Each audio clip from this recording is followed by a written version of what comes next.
That's not language we should say in this courtroom. You may continue. Gene visits him multiple times Gene visits him before the next school year starts. At his house, Gene admits multiple times that he wanted to kill him and had every intention to hurt him at the tree. Finney, emotionally and physically hurt, begged him to stop. The emotional damage caused by Gene, the person he trusted the most, was too much for him to bear. The shock of it all caused him to forget what truly happened. A bit later in the year, the boys become roommates again soon, and Gene acts like nothing happened, as if everything is okay. Gene tries to act like everything is okay, avoiding taking responsibility and accountability for his actions. The boys at Devon refuse to accept this, especially a boy named Brinker. Brinker is a well-known student on campus and is looked up to by many. He collected students and held a trial to figure out what happened at the tree. Finney doesn't know exactly what happened as he's still trying to heal, but one other boy who was there to witness the event appeared at this trial.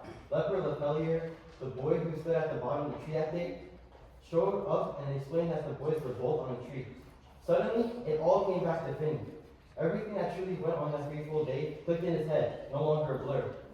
Finney was heartbroken, excusing himself from his room due to the sheer shock and overwhelming emotion. His leg hadn't fully recovered yet, and as he rushed down the hard marble stairs, he slipped, breaking his leg. He passed out from the pain and was brought to the infirmary afterwards. Gene visited him, and Finney yelled at Gene. Why? Because he knew he caused this. He knew he was the reason Finney may never get better, and he knew that he did all this on purpose. Finney died later from the injury, and Gene knew it was all his doing. Finney's leg was never the same after that, stripping him of his future career as an athlete. It took him weeks to even recover and get off bed rest. Gene felt guilty because he knew he had done it. He knew he wanted to hurt him. After the school break, Gene skipped school to go visit Finney. When he is at Finney's house, he admits multiple times that he wanted to kill him when he was on that tree. Finney only shut him down because he wasn't in a good place mentally or physically. When Finney finally got better and could walk, he came back to school. He proceeded to lie when Finney was back and said he wasn't up the tree with him and that he couldn't have caused it. But one boy named Brinker knew something was up. He knew something wasn't making sense. So Brinker created a trial to determine what exactly went on during the incident. In this trial, not only did it reveal that he was lying to everyone, but also that he was lying to Finney. When Finney realized Gene was the cause, he was so hurt emotionally that he left the auditorium and fell down the hard marble stairs. This broke his leg a second time and led to his death. Gene is guilty of second-degree murder, as not only did he kill Finney, but it was intentional and he knew it. Finney was a better athlete who would always win in sports. Gene thought that he could get rid of his competition by murdering his so-called friend. Gene knew that jumping off the tree was dangerous, and he admits to it. He knew the fall could be fatal if he fell from the tree. And he knew that causing his friend to fall from that tree would yield unforgiving consequences. Gene's motive is clear. He couldn't handle being overshadowed anymore, and his life for the past few weeks had become a sickening struggle to make himself equal to Finney. But he couldn't. Instead, since he feared he couldn't bring himself to Finney's level, he would eliminate Finney and jump the tree limb, causing Finney to fall. Gene has proven himself to be a very violent and impulsive person. During his time at Devon, whenever someone challenged him, he lashed out and there were almost always injuries. One example of this is when he was arguing with one of his peers in Clackenbush. It started as a verbal altercation, but Gene, being the competitive, short-tempered juvenile he is, punched him in the face. He didn't even feel bad about it and just walked away. Another example of this occurred when he was visiting his friend Leper Lepellier, who had just returned from the military, which had left him in a rough mental state. When Leper accused him of hurting Finney, he maliciously kicked the chair out from under him, causing Leper to collapse to the floor. Gene had complete apathy for Leper, who wasn't even in his right mind. And like before, he went on as if nothing had happened. This occasion demonstrates Gene's tendency to take advantage of the defenselessness in aggressive ways. Finney was defenseless on the tree that day when his life would be changed forever, and Gene made his move, choosing himself above all, like always. This devastating injuries will ultimately lead to the tragic death of the young man with such a bright future. Phineas was an outstanding athlete and had a breathtakingly bright future ahead of him. He had a variety of awards to celebrate his athletic achievements, and he even managed to beat the school swimming record without practice whatsoever. He was a natural-born leader and a friendly person who always included everyone.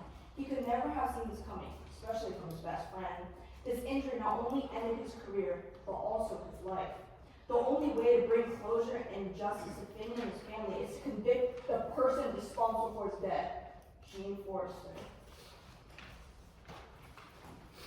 Thank you. Thank you. Defense team, now come up here with your statement. Thank you, Your Honor.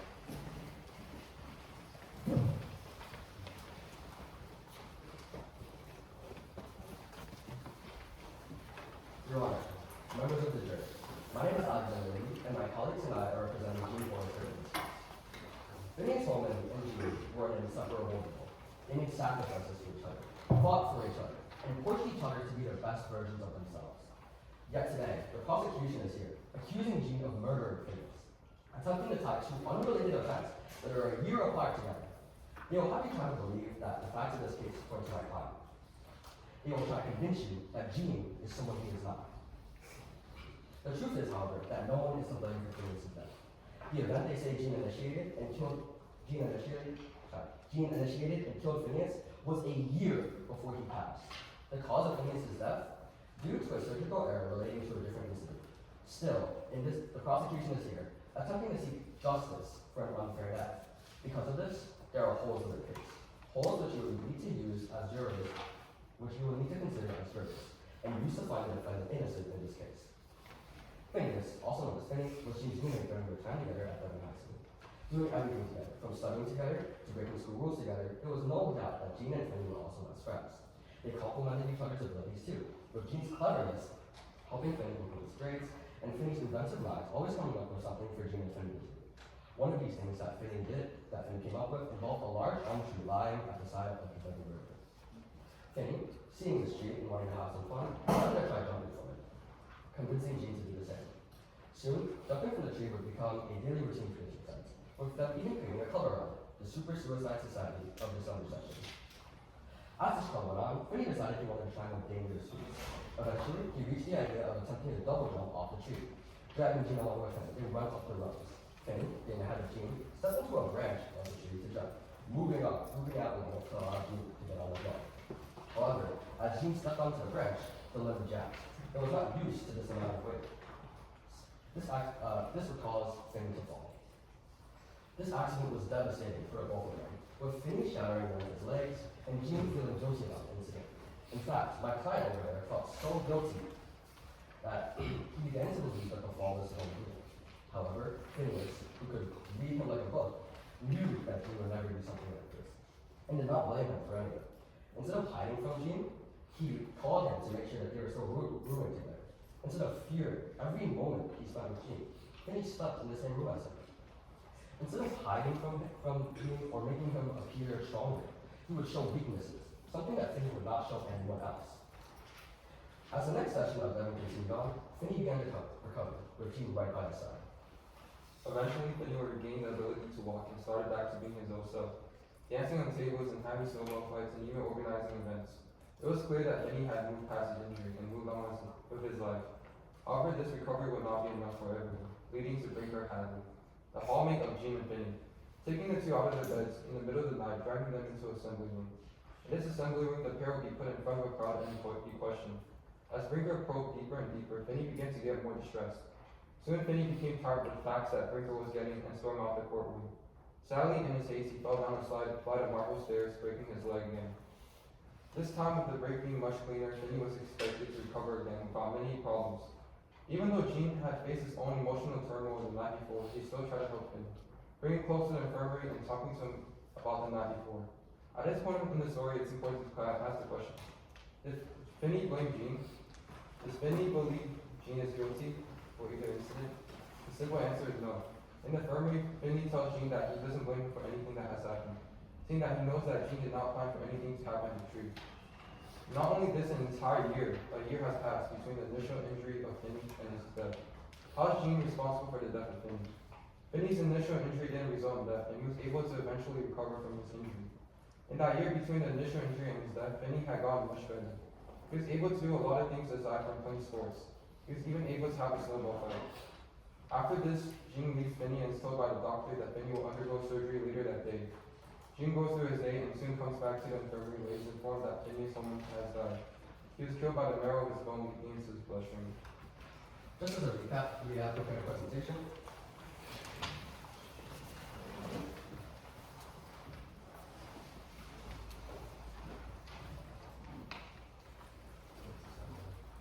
Okay, so here is actually a timeline of what happened. So, the summer session of Devon in 1942 begins here. Near the end of it, Jane falls off the tree. Keep this in your minds, as this is when the prosecution wants you to believe that Gene caused Finney's death. Let's keep going. Finney does not die from his fall and enters surgery for his leg. Goes well, and he's expected to walk again, returning to Boston to recover. By the time that Gene visits him, it's already September 1942. Already, a new season has begun. Soon after, the winter session of Devon begins. Life goes on. School continues. Being in their senior year, the boys begin to take on new responsibilities and begin volunteering for the war effort. Finally, around Thanksgiving, Finney returns to school. At this point, 3 months have already passed since this so-called murder. A lot of time between a murder and a death, don't you think? But we're not done. Before we know it, Christmas break happens. Christmas break happens. And a new year comes in. In this new year, Finney creates a winter carnival to try to have fun. Towards the end of it, Gene decides to visit his friend, Madelyn, who you were here for today. Finally, after all of these things have taken place, is when Breaker Hadley holds his child of Finney, where emotions run high and Finney falls out again. Next, he undergoes the surgery that kills him.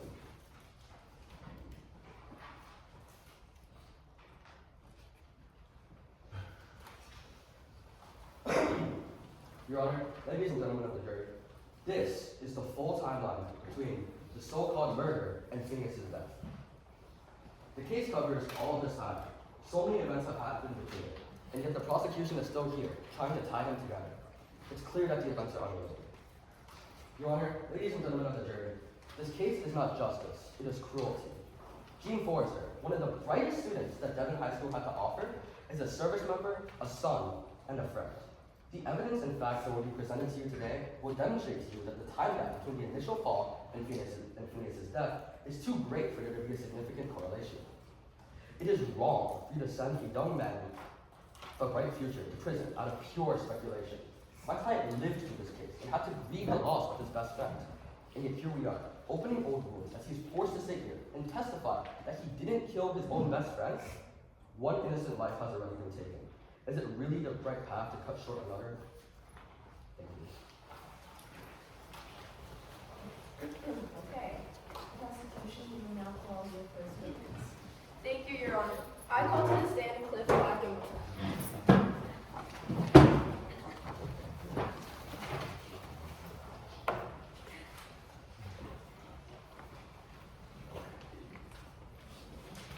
Will the witness please stand to be sworn in by the court? Please raise your right hand. Do you swear to tell the truth, the whole truth, and nothing but the truth? I do. Please seat.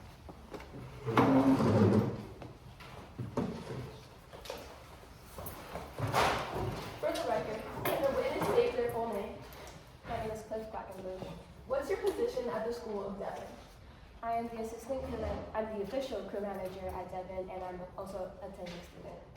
Can you describe your relationship with Mr. Forrester? I hardly knew the guy, except for the time that he joined crew. If you've never spoken to him before, how did you both meet? I just said it. I just said it, dimwit. Like, did you not hear me? Mr. Blackenberg, please watch your language. My bad. I said I met him when he first joined crew. And if I'm not mistaken, you and Mr. Forrester had an altercation at the crew house? That's correct. In your own words, can you explain what happened? Well, at first, the little shrimp, Eugene, was late to our meeting at the crew house. And it was his first day as the assistant crew manager, keep in mind. So this is not really a good look. So you can understand that I was frustrated, right? So I told him to get to work when he first got there, and I told him to fetch as many towels as he could, which obviously isn't a lot. So I watched him work for a while before trying to talk to him. Why did you try to talk to him then? I wanted to know why this little shrimp wanted to take the position. Gene is a senior at the school, and the assistant crew manager didn't offer him any benefit. What's strange about Gene taking the position? Assistant crew manager isn't a real job. It's mostly, the benefits of this job is that you become the official crew manager the next year. This was the kind of job that we gave like disabled boys, and Gene clearly isn't, and on top of that is a senior, so the official crew manager wouldn't be an option for him because he would graduate the next year. So you were just curious. Of course. What did you both talk about? I mentioned that he was kind of late to start managing teams, and he replied saying that it didn't matter. How did you respond to that? Personally, I was quite offended. I'm the crew manager, and he was not showing any respect. There was no reason for him to be giving me all this attitude, and because I was asking for important information. Hearing this kid with no experience rowing just disregard the position was frustrating, so I told him to go to hell. And what happened after? Forrester basically called me stupid. At this point, I was pretty frustrated with Genie, so I called him a mean son of a bitch. And before I could finish, this guy sucker punched me in the face. So, as you can see, Quackenbush had tried to engage in a conversation with Gene out of pure curiosity. When Quackenbush made a jibe, Gene felt threatened and lashed out by violently attacking my witness. This is just the beginning of Gene's savage behavior. You will begin to see a clear pattern of simple situations escalate quickly from words to physical violence because of Gene Forrester. Thank you. Defense may now cross-examine the witness. Okay, do we have a mic witness, Mr. Girls? Mr. Quackenbush, thank you for joining us today.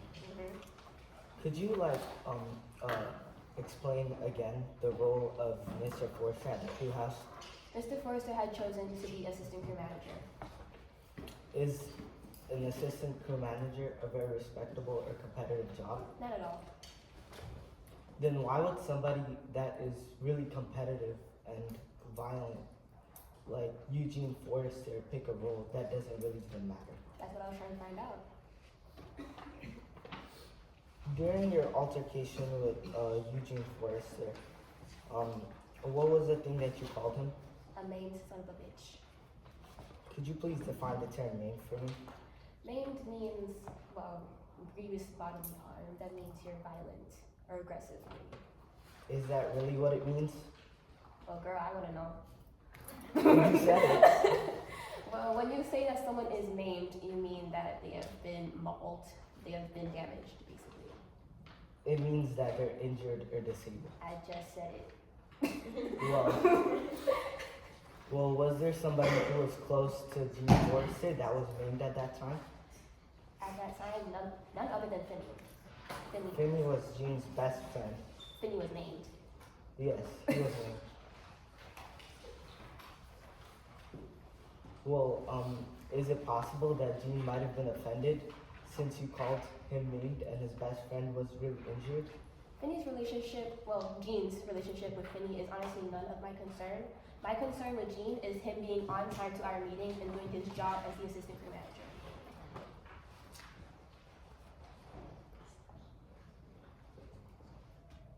No further questions. Prosecution may now call the second witness. Thank you, Your Honor. I call to stand Ellen.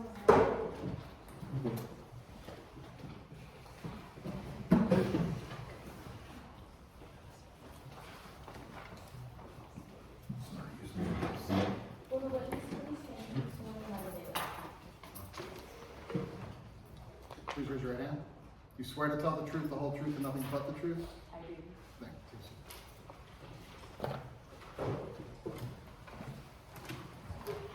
Can the witness state their name? Elvin, Latoya, or just Elvin. What school did you attend? I attended Devon High School. Can you describe your relationship with Mr. Forrester? How did you two meet? I was one of his peers during our time at Devon High School. We both attended Devon the same year, so naturally we became acquainted. I was his best friend. He was a good friend, always kind towards me, until he betrayed me. He called me a crazy bastard. How did he betray you? Can you describe the betrayal in your own words? He betrayed me. He left me in the snow in Vermont. He said I was crazy for the things that I saw at the tree, for the things that I saw at the military. He's just like the rest. He has always been a savage underneath. I thought he was my best friend. He was supposed to be my best friend. What exactly did you see at the tree? What did he call you crazy for? I saw him and Finney on the tree together. I saw him on the tree and how Gene tried to kill Finney. He called me a psycho for telling him the truth of what I saw and who he is, a savage underneath. What do you mean by savage underneath? Everyone on campus thinks he's this A student, but I saw through it. This nice guy act, it's all facade. The snow? I sent him a telegram after I escaped the army from the Section 8 discharge. I was telling him that what I endured at the military. I tried to tell him. I thought he would help me, but no, he left me all by myself in the cold like the savage he is. What kind of friend does that? What was a facade? What made you think it was all a facade? I fell for it first just like everyone else. This nice guy cover-up, hiding the monster underneath. I saw a glimpse of the savage at the tree that day when Finn fell.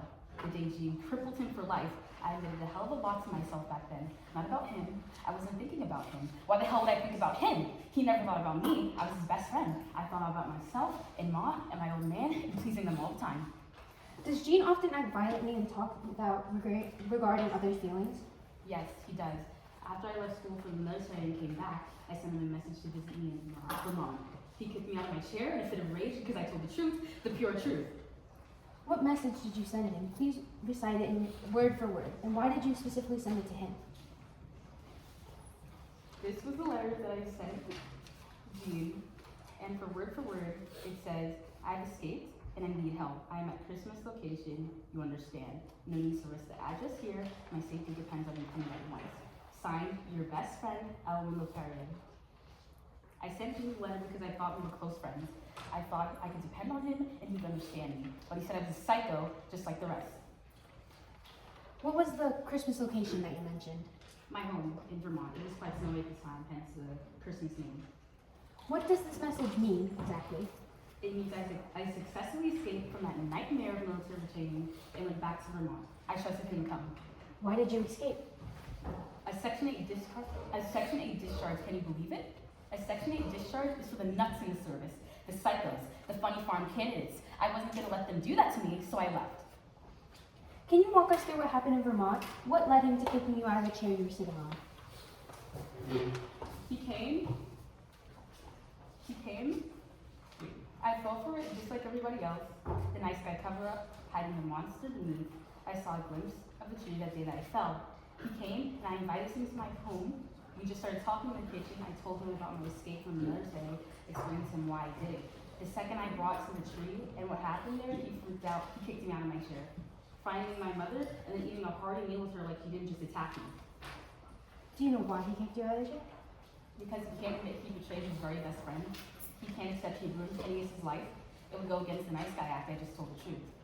What do you mean just told the truth? What did you say exactly? I said he is a crazy bastard that crippled Finney for life. It was all his fault.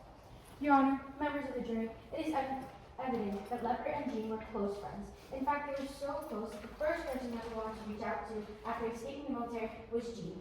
But Gene still responded and acted violently with Leopard. We can determine that Gene's relationship had little to no meaning with him, no matter how close you are with him. He was willing to hurt anyone in his way. This proves that excuse that he was close to Finney, so he would never put him in harm's way, and invalid that he hurt his very close friend Leopard. He has proven to us that he will not stop at nothing, no matter the boundaries for him. Were you there at the tree when Finney first fell? Yes, I was. Right at the bottom looking straight up. Can you explain in detail what you saw? I couldn't really see who was who because of the blazing sun.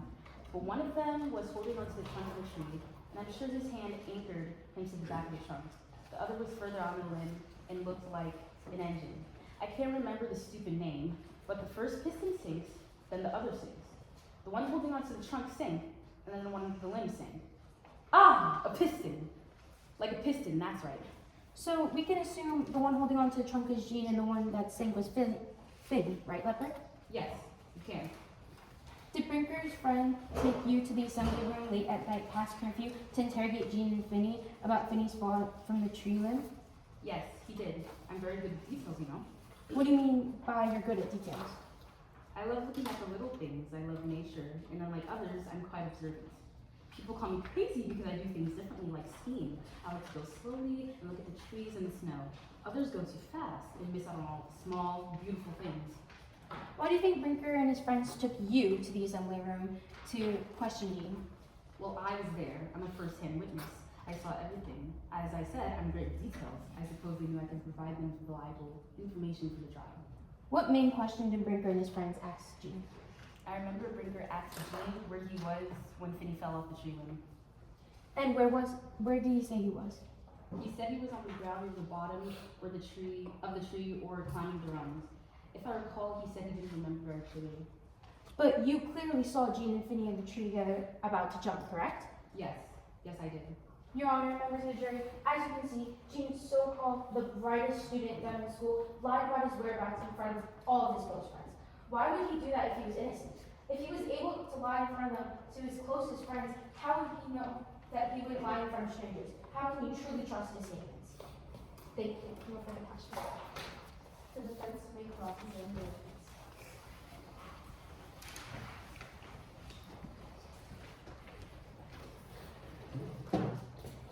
First and foremost, thank you for coming to this court today. Thank you all. I'm Caleb John, and today I'll be asking Dr. LePellier a series of questions to represent Gene Forrester. Mr. LePellier, thank you for coming out to this court today. You were a student at Devon for some time. Did you enjoy being a student? Yes, I very much did. Is it true that you have a strong bond with nature? Yes, it is true. There was a day at Devon where the boys would be shoveling snow and doing community service for the war effort. Is it true that you were busy doing something else from the other boys? Yes, I was skiing. You were visiting a beaver dam and skiing around the snow. When you were done with this, is it true that Brinker had been mocking you? Yes, it is true. Is it true that Gene was standing up for you when everyone else was against you? Yes, it was.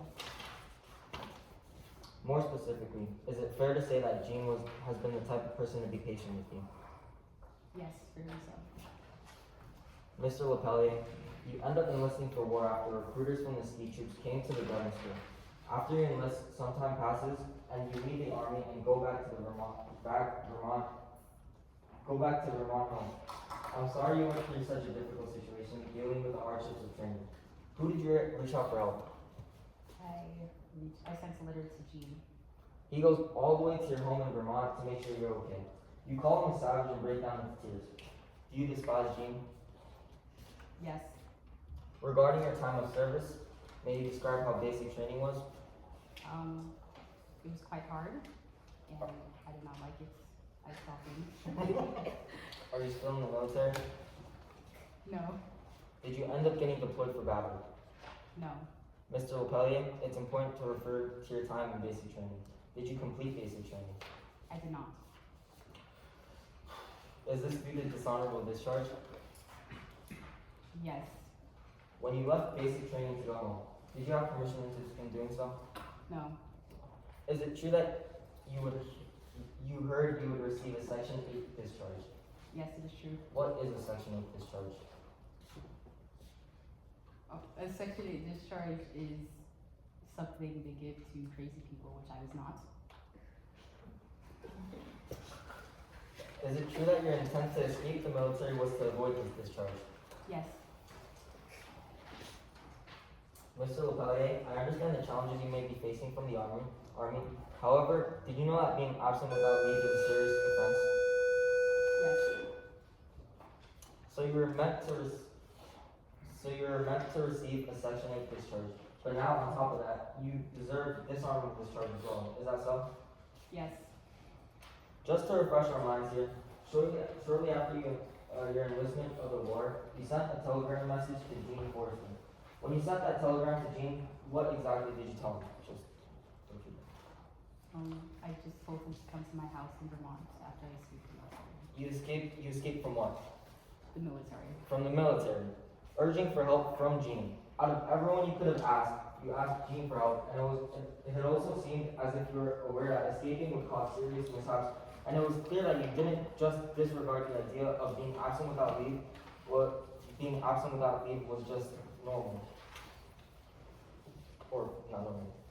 When Gene Forrester went out of his way in order to visit you all the way in Vermont after the telegram, you seemed disappointed and ferocious that Gene left your house after such a short visit. Did you ever take the time to comprehend the things you were telling Gene? No. Mr. LePellier, you were acting mentally unready. Is it correct that you were telling Gene about your hallucinations and surreal experiences? Yes, it was correct. Is it true that while you were in basic training, you were seeing arms and legs everywhere? Yes. In respect to the court, may you correct me if I'm wrong. You ran away from the military without a permissible cause because you were having hallucinations and the only person you asked for help was Gene Forrester. Yes, please. Thank you, Elwin. That is all I have for us today. Your Honor, members of the jury, in this witness examination of Elwin LePellier, I am bragging that this court heard the true colors of not only Elwin himself, but the prosecutors as a whole. As you can see, based on the spoken evidence, the prosecution is relying on someone with a strong bias and a discharged individual to come to their consensus. This leads me to ask a question for the court just to keep in our minds throughout the rest of this session. If it is well known that Elwin LePellier is a man of imagination and instability, can we really trust anything that he brought up in the portion of direct examinations? In other words, how are you sure that whatever he brought up wasn't just some sort of hallucination? Let that sink in. Thank you. You may sit down. Defense, you may now call your first witness. Thank you, Your Honor. I understand for your advocacy.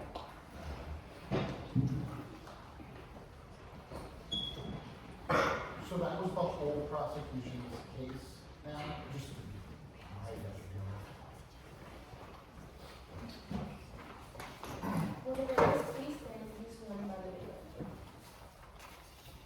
Raise your right hand. Do you swear to tell the truth, the whole truth, and nothing but the truth?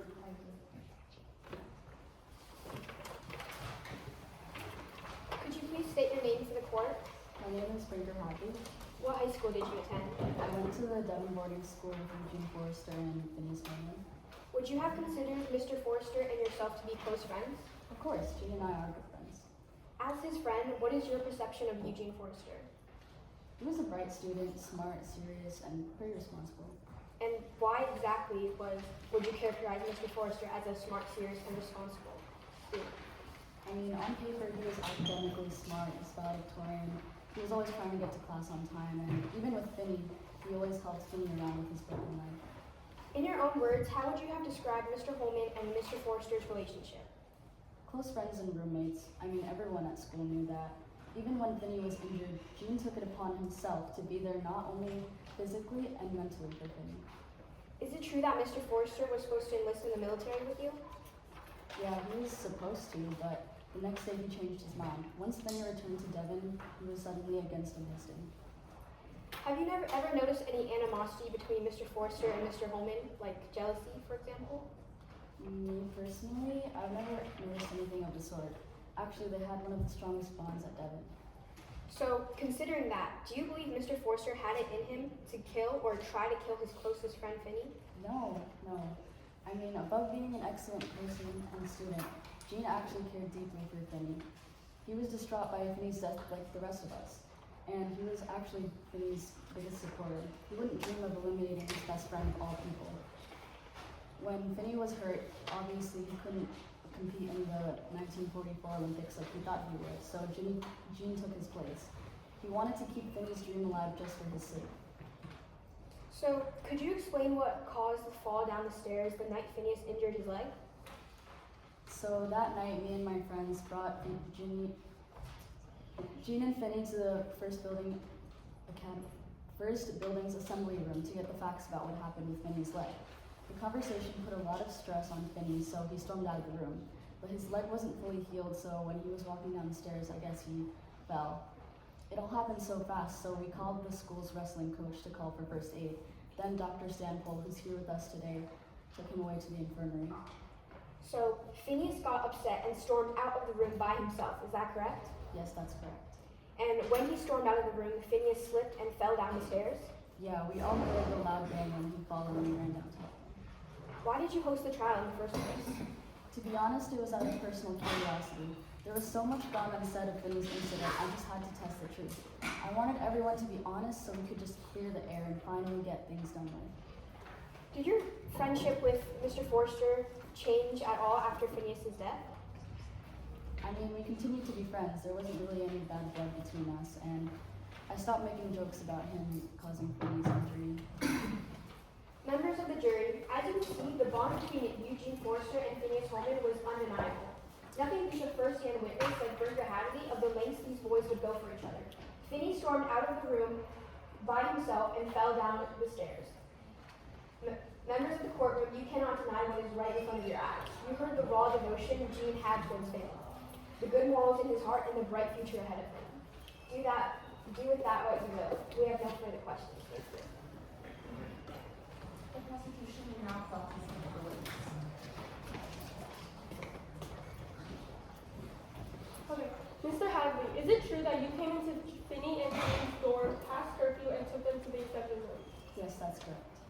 Your intention was to investigate and clear up what happened the day Finney fell out of the tree limb, correct? That's correct.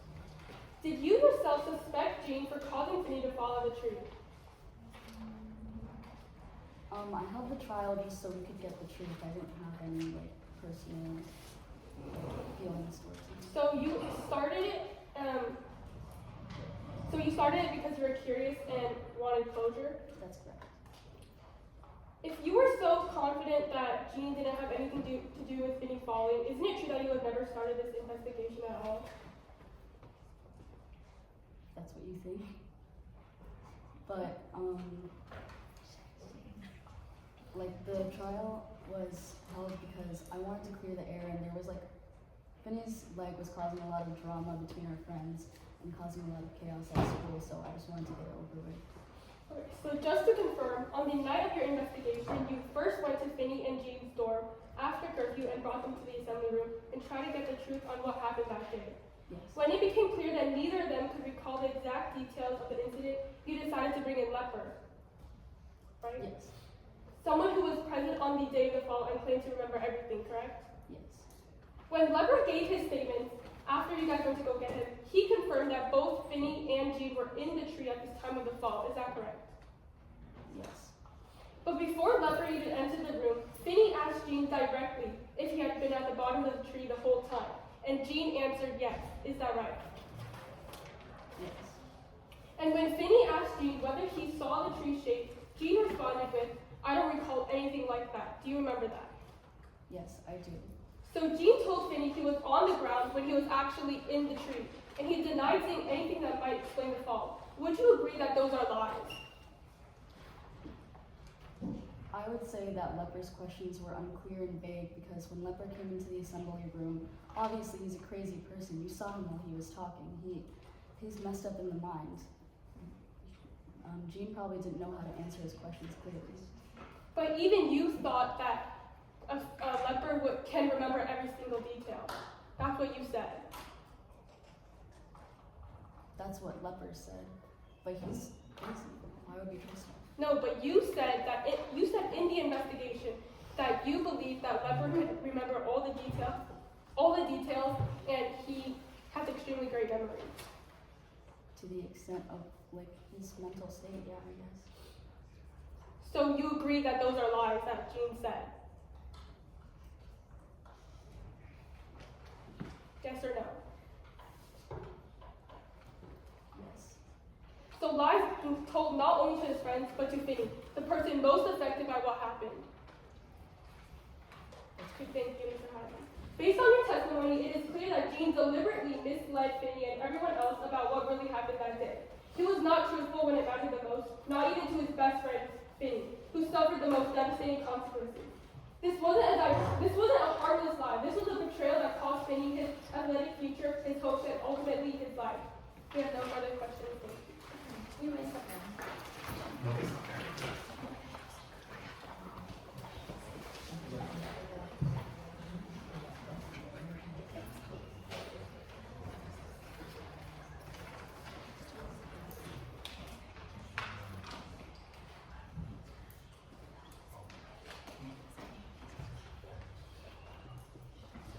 Yeah, I can't tell you all that.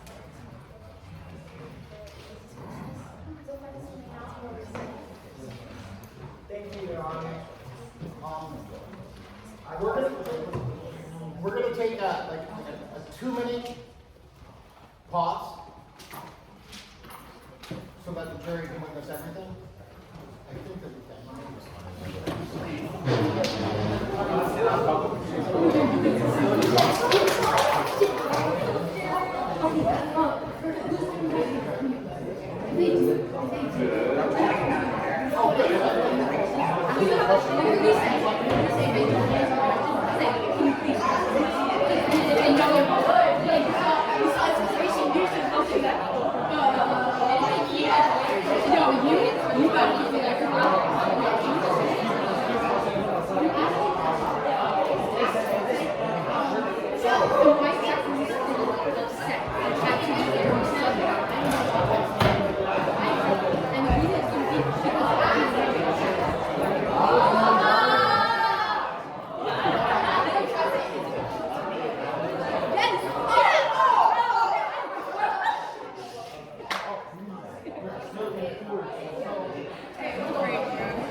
Because I'm a bailiff, I am armed.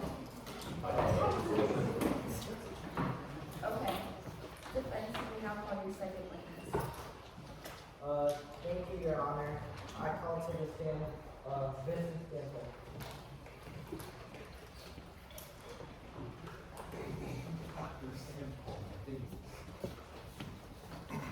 Witness, please stand and sworn by the bailiff. Please raise your hand. Do you swear to tell the truth, the whole truth, and nothing but the truth? I do. Thank you. Please state your name for the court. My name is Vincent Stample. And what's your current occupation? I am a doctor. Where do you work? I work at Devon Boarding School.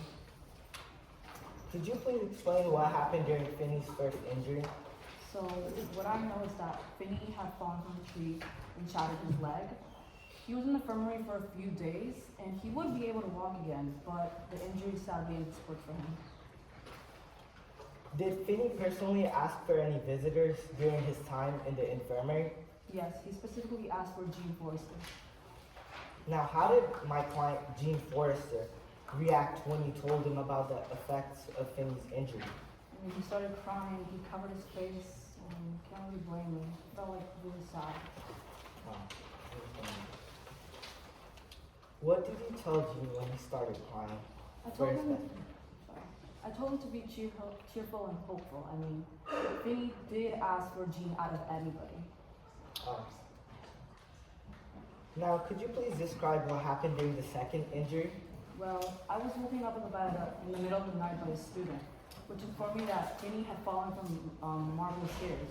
I headed over to where it happened, and Phil Latham, the wrestling coach, was already aiding Phineas. I checked his condition, and it was a clean break. I put him into a chair, I put him into my car, and drove him to the infirmary, which he stayed overnight. In the morning, Gene had come, and I told him to bring Finney's stuff to him. And then I started the surgery, and mid-surgery, Finney had died, and I concluded that it must have been when I was moving bone, some bone marrow must have leaked into his bloodstream, which ultimately went to his heart and stopped it. Just to sum things up, what exactly caused Finney's death? What directly caused Finney's death was the bone marrow that leaked into his bloodstream and stopped his heart. Now, are you aware of the bond between Gene and Finney? Yes, it was pretty evident that they were best friends and pretty close. Gene was there for Finney when he needed him, and Gene could comfort Finney. Could you please now describe how Gene reacted when you told him about Finney's death? I mean, prior to that, I told Gene to bring his stuff and then come at 5, because that's when Phineas would be out of the surgery.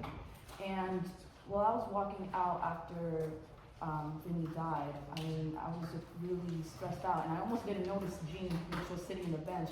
He came a little earlier. I had to sit down next to him and put my hand over his leg, and it was a really hard thing to do. I told him that his best friend died, and he didn't really say much, and you can't really expect him to. It must have been really hard on him. Would you describe his reaction as like completely shocked? Yeah, he was like really shocked. Well, it's a really hard thing to experience. Now, the jury, I only have one question for you. How would Gene be at fault for killing Finney if there is no connection between the first and second injury, and Finney had nothing to do with the injury that caused Gene's death? Thank you. No further questions. The prosecution did not cross-examine the witness. Dr. Stanford, are you saying that Finney's leg was shattered after the incident at the tree? Yes. Is it true that you came to the conclusion that after the injury, at best, Finney would only be able to walk? Yes. Is it true that these drastic changes negatively injured his athletic career and aspects of Finney's life? Yes.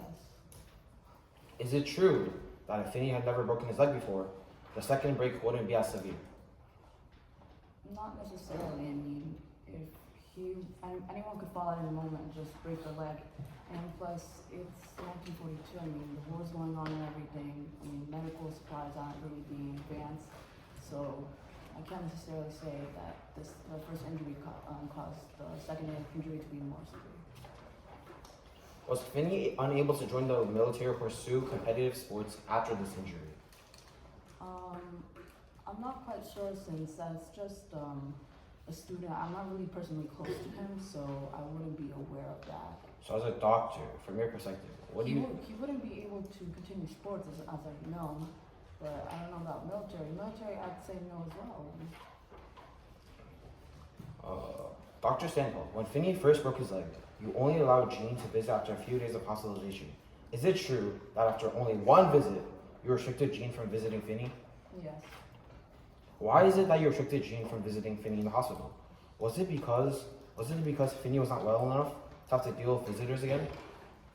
Well, I wasn't specifically there when they talked the first time, but I just thought maybe it'd be better if, not everyone's like really ready to speak after like a huge thing. I mean, I know sports were a big thing for him. Maybe he just didn't want to talk talk to anybody. So, Your Honor, members of the jury, this shows us that because of the first incident at the tree, Finney was in such critical condition that he lost the ability to attend any more sports and he was restricted to only walking. His condition was so bad that Dr. Sample and the other doctors had advised him to stay home at Boston and focus on purely recovering, restricting him from learning and doing athletic sports. Because of such a severe incident, any other incident afterwards would have definitely caused even more bodily harm, which is what happened here, Your Honor. You may sit down. We have no further questions. The defense will now call their votes. Thank you, Your Honor. I call the defendant Gene Forrester.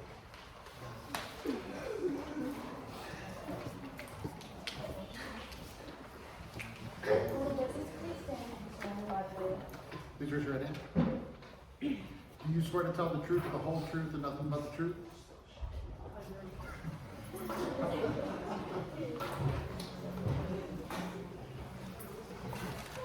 Please state your name for the court. My name is Gene Forrester. What high school did you attend? I attended the Devon High School. How have you spent your time at Devon? Most of my time at Devon was spent in class, studying, hanging out with friends, just gathering. Would you mind describing your relationship with Phineas? Finney and I were practically inseparable. He was my best friend. I can't even describe it because he made my time at Devon really special. He made my life less dull. He made it more vibrant. After his death, I didn't feel the same. I'm sorry for your loss, but did you notice any change in your relationship with Phineas after the fall? Not really. We were still roommates after. We still did stuff together, although he was a little disabled. He trained me for the Olympics in '44.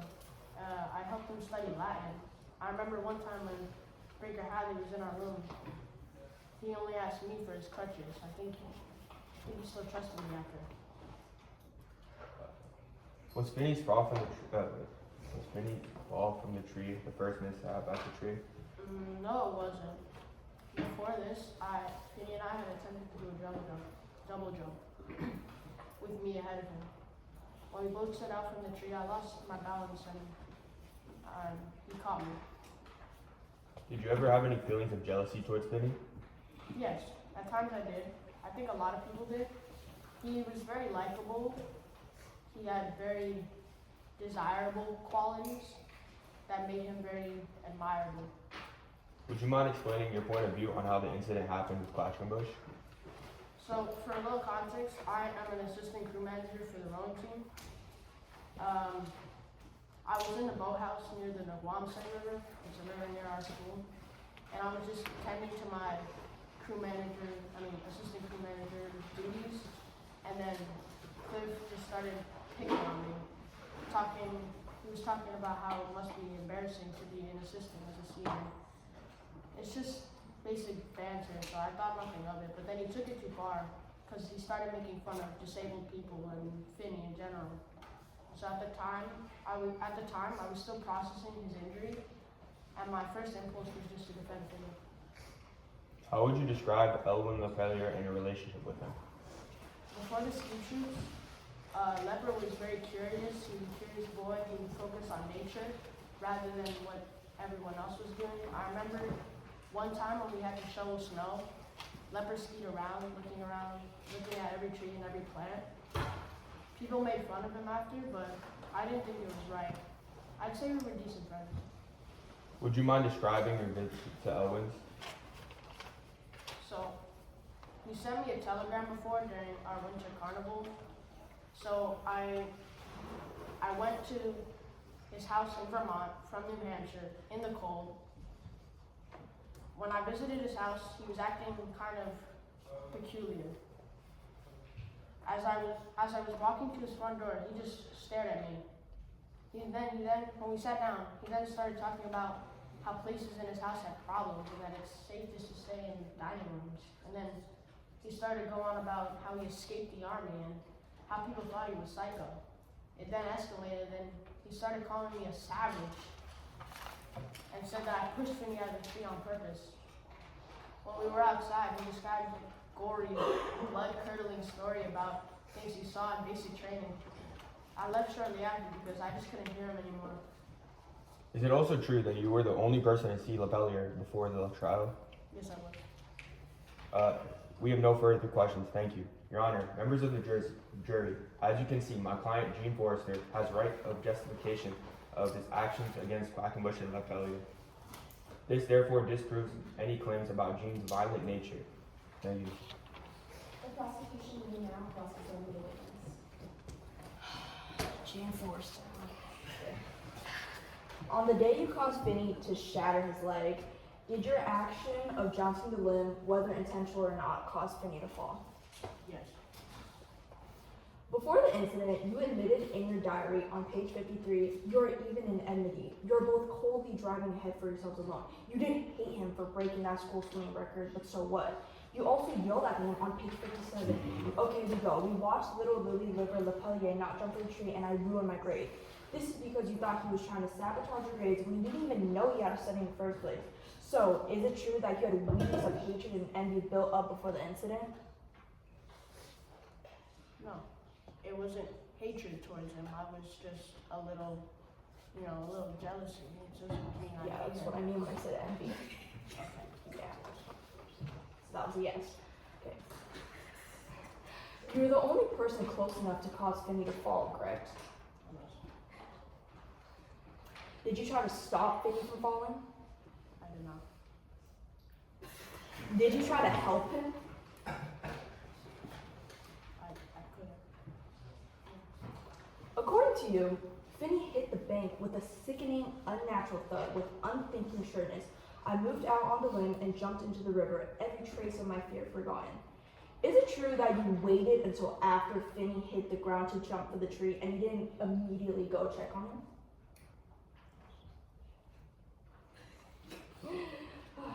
After the incident, did you admit to anyone what you had done? No. Were you afraid of being held responsible?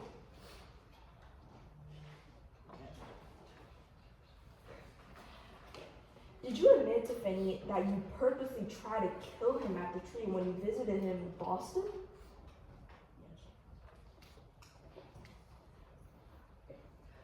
Yes. Near the end of Brinker's trial, Finney was upset and had to suddenly leave in the auditorium. Is it true that he left because he remembered the truth of what really happened?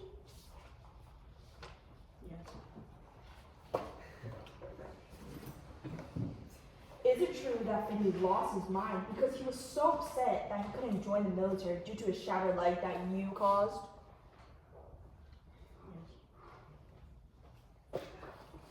Do you recall interacting with Finney in the infirmary after he fell down the marble stairs? During that interaction, Finney said, and I quote, "You want to break something else in me? Is that why you're here?" He thrashed wildly in the darkness. So, correct me if I'm wrong, but according to this direct quote, Finney himself is aware that you purposely try to hurt and kill him on multiple occasions. Is it true? No, it's not true. I just said the direct quote. Okay. Guys. Did you attend the funeral? Yes. Did you cry about Finney's death?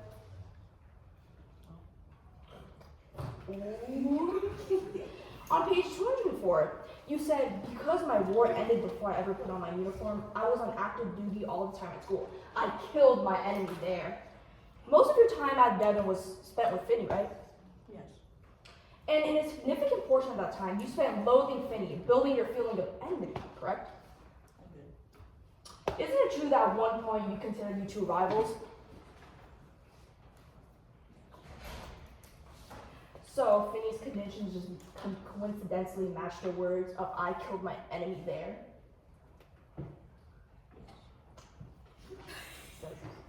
On page 80, you said, "One of my legs wouldn't stop trembling, whether from cold or anger. I couldn't tell. I wish I hit him harder." Is it true that after hurting someone, you often feel like you should have hurt people more than you already did? Well, in that context, Quackenbush was making fun of other people, so. This isn't just the first incident where you hurt someone, so. Well, both are justified. Is it true that you hit Quackenbush even though he never hit you? Yes. You think so? So, Vinny would never have been in the position to die if you had never caused him to fall from the tree in the first place?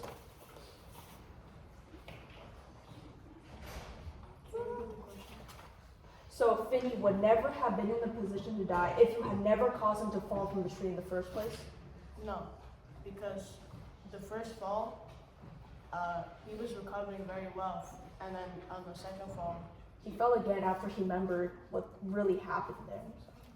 yeah, but he It would all started just from you jumping the limit causing you to fall, so he was recovering fine, and then but it all connects to where it first started. Where you jounced the limb and caused Fanny to freaking fall.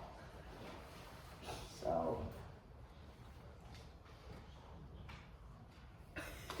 we have no further questions. Thank you.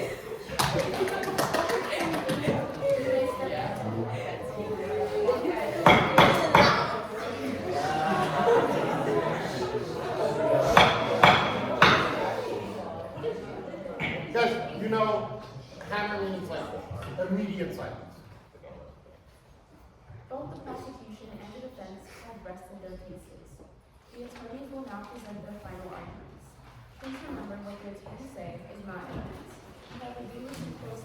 They are intended to aid you in understanding the case. The prosecution, you may begin.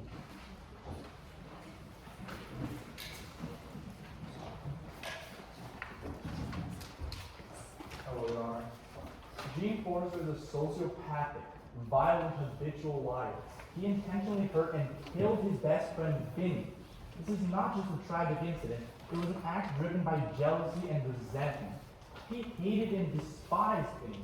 He tried to kill him and blatantly admits to it on multiple occasions. Gene is a known liar. He often acts out violently, and he let one grade, one F, push him to kill someone who loved and trusted him. Vinny was more than just an ordinary student at Devon. He was bright, full of potential, and an incredible athlete. However, Gene shattered that potential, both physically and emotionally. He jounced that branch, he watched Vinny fall, and then he just sat beside the boy he betrayed for months without guilt or a confession. He let Vinny believe they were still friends. He let him heal just enough to fall again. After the first break, Vinny would never run, never play sports, and never chase the dreams he once had. Gene is the reason for that. He robbed Vinny's future, but that wasn't enough for him. When Vinny finally learned the truth from Leper, another friend Gene had mistreated and abandoned, he was heartbroken. And it was in that state that Vinny fell again down the marble stairs. His already damaged leg broke once more, but this time his leg couldn't recover. Even Vinny, before his death, seemed confused and deeply betrayed. Someone who is capable of hurting and killing their best friend, while not showing any genuine feelings of guilt after his death, is a danger to society, and he must face the consequences. Gene, on multiple occasions, goes out of his way to harm and hurt others, showing no regard for their well-being. He pushed Leper, his dear friend, who was struggling because he had insulted him.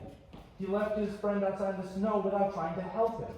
He punched Quackenbush just because he made fun of him. He has shown time and time again that he cannot control his emotions and hurts people who care about him and are near him. He lashes out at the people who trust him and destroys what he cannot control. And he does all of this without thinking about the consequences. If we let this young man walk free, we would be doing a great injustice to Finney and his suffering family. Not only that, but we would also fail our responsibility to society. If no punishment or action is taken, what will stop him from acting out again? What will stop him from taking another life, or lashing out at more innocent people, which he proved to be more than capable of? So before you make your decision, I ask you to think about Finney and the future he could have had, the things he could have accomplished, and the limits he could have pushed with his bright spirit. Think about the others who could suffer if you let Gene go free and hurt somebody else. And truly think about the boy who had everything, and how it was all taken away by the one person he trusted most. Gene Forrester must be held accountable for his actions. He must face the consequences for what he's done. Thank you. Yes, sir. Defense, you may now proceed with your closing argument.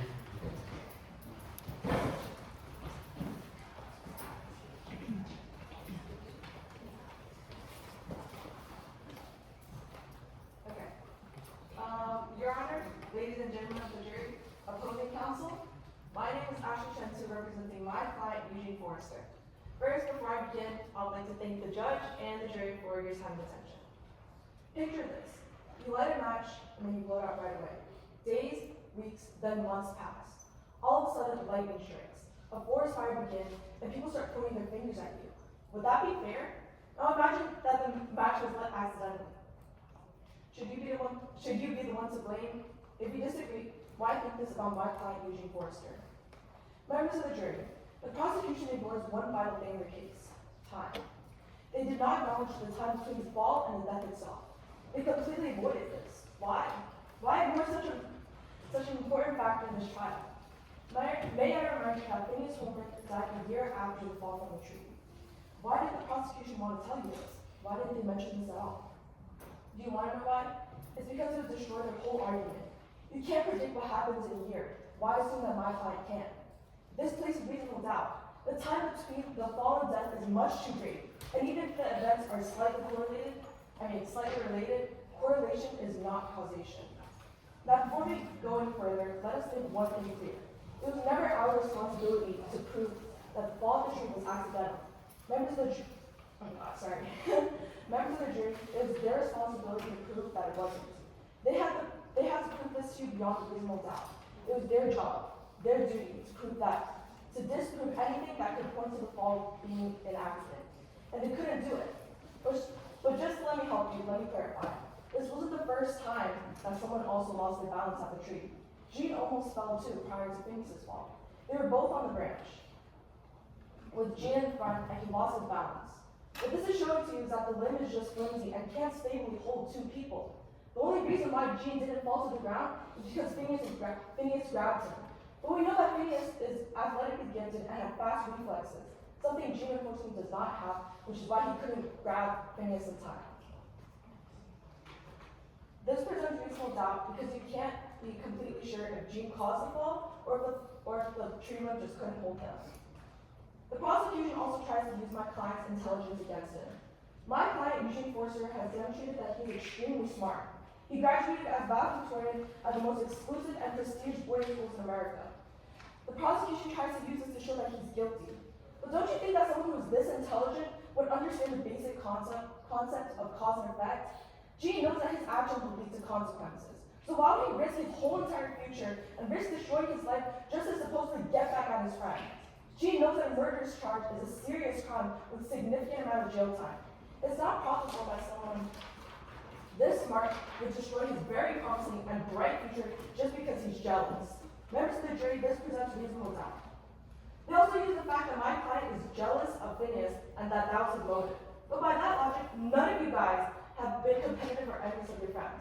Trying to use this as a motive means that everyone here is capable of murder. And that is just not true. Comparing yourself to others is part of human nature. So by that means, by the prosecution's logic, being human essentially makes you a murderer. That's crazy. They use Mr. McClellan as an eyewitness. But members of the jury, may I remind you what was said in cross-examination? We have shown you that he is not a trustable witness. There are two reasons for this.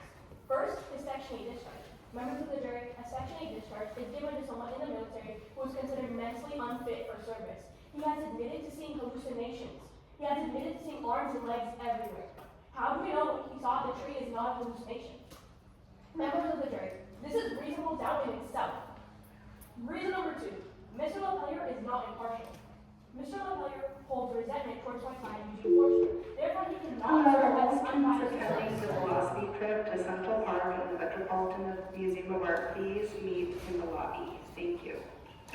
There's a lot here, so it's up to you. We're gonna check. By using his testimony, you are directly violating my client's constitutional rights. Also, just think about it for a moment. The prosecution's star witness is a person who is considered to be insane. The same thing applies In questioning, it was made clear that Mr. Quackenbush is biased. He holds resentment towards Gene. He was disliked by the majority of the students at Devon, including my client. We showed you how he disliked him. Members of the jury, this means Mr. Quackenbush is biased, and his testimony can't be trusted. This places reasonable doubt once again. Also, with the testimony of Brinker, the prosecution tries to make it look like Gene lied. But at the time Brinker called Leper, he didn't know he was crazy yet. Only Gene and Phineas knew. But now he knows that Leper is a madman and can't be trusted. Members of the jury, take a look at the prosecution's evidence. Their witnesses are people my client got into fighting in high school. They're trying to convince you that my client is guilty of murder because he got into a few fights. This is something fairly common among kids his age. They're trying to use high school drama to prove that my client is a monster. I've never heard of someone being sentenced to life in jail because he fought a kid in his class. Usually you get detention for that. The prosecution is saying that Gene is a very violent person. They talk about instances where Gene acted violently because he was offended or hurt. But this doesn't make sense. Punching someone in the face or making them fall out of the chair is not the same as killing someone. You can't compare them. You can't say someone is capable of murder just because they got into a few small conflicts. This is an exaggeration and places reasonable doubt. In examination, they said themselves, you can't trust what Gene said. So why are they believing his confessions? At a time where he was grieving. They also judge Gene's way of grieving, say he didn't cry. But grief is such an odd emotion, you can't judge how someone reacts to it. The prosecution has the burden of proof today, and today they have to prove 3 things beyond a reasonable doubt. They have to prove that he jumped unintentionally, that he caused the harm, and the harm caused death. If they fail to prove even one of these beyond a reasonable doubt,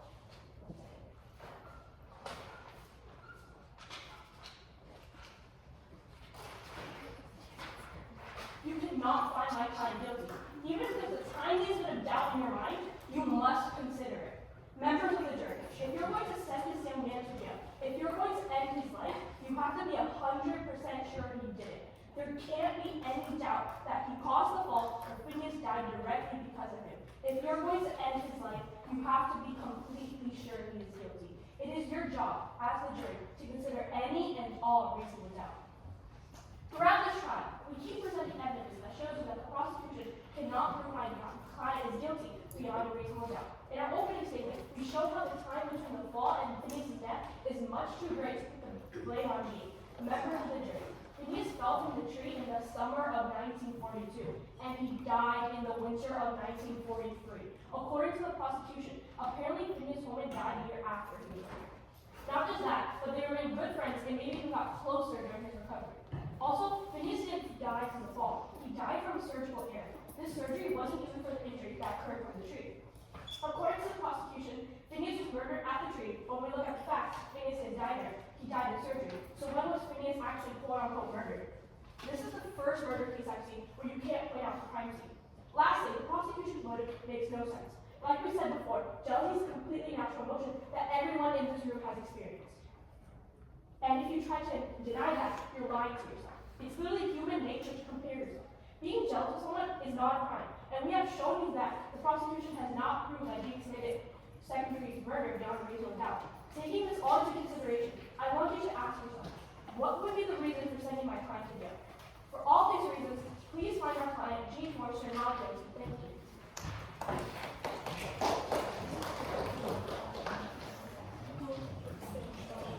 Members of the jury,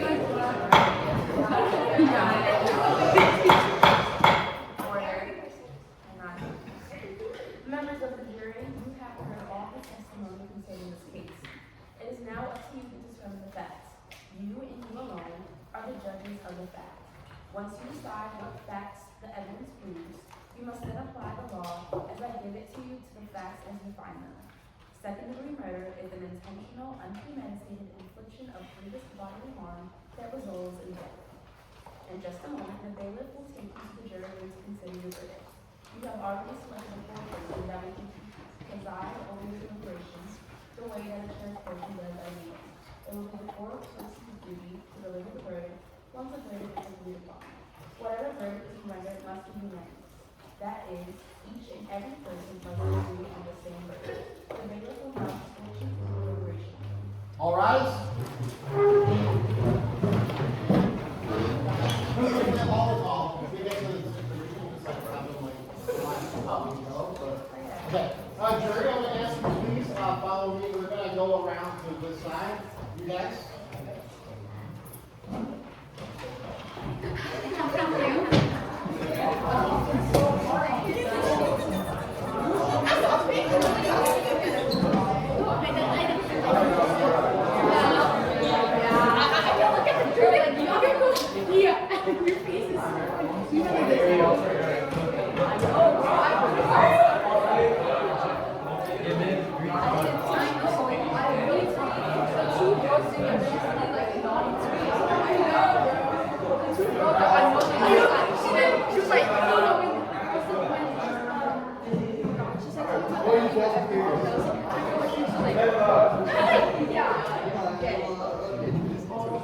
Don't clip me, bro. I thought it was silly. I clipped you. I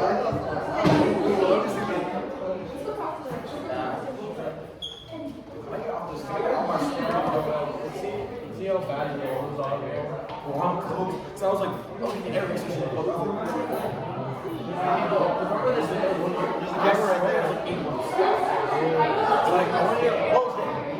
Did it happen? Post it. How's it affect? You still went out there a long time.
Good acting because you're